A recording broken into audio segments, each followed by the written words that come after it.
Muhammad salawat.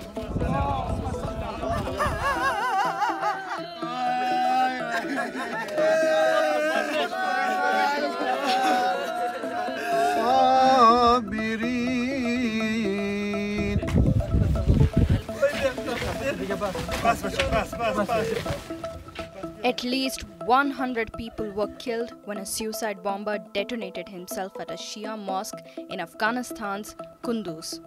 The blast took place during Friday prayers at around 1 p.m. local time. The mosque was packed with around 400 worshippers at the time of the blast. The Islamic State claimed responsibility for the blast. They said that a member of China's weaker Muslim community was the suicide bomber. Since the US withdrawal from Afghanistan, the Kunduz attack has been the deadliest ISIS attack yet. Taliban members said they will provide protection to their minority community and prevent such incidents from taking place in the future.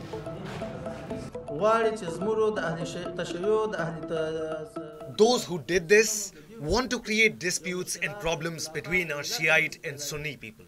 But let them know that in 20 years, there has been no dispute between us and there won't be.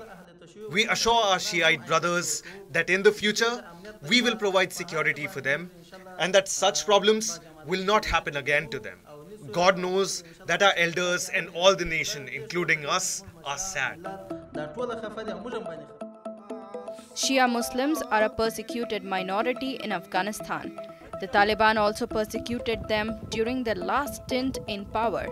However, the hardline Islamists have promised not to persecute their minorities.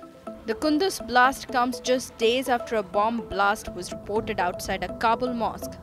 The Kabul blast was also claimed by ISIS.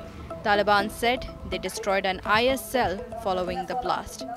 ISIS-K, an affiliate of ISIS, has continued to pose a challenge to the Taliban in ensuring security.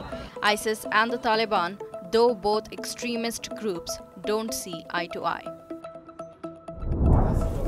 Women in Afghanistan have continued to live in fear and uncertainty with the Taliban takeover. Most women have been unable to return to work, fearing the Taliban. Others who are continuing to work say they have not been paid their salaries.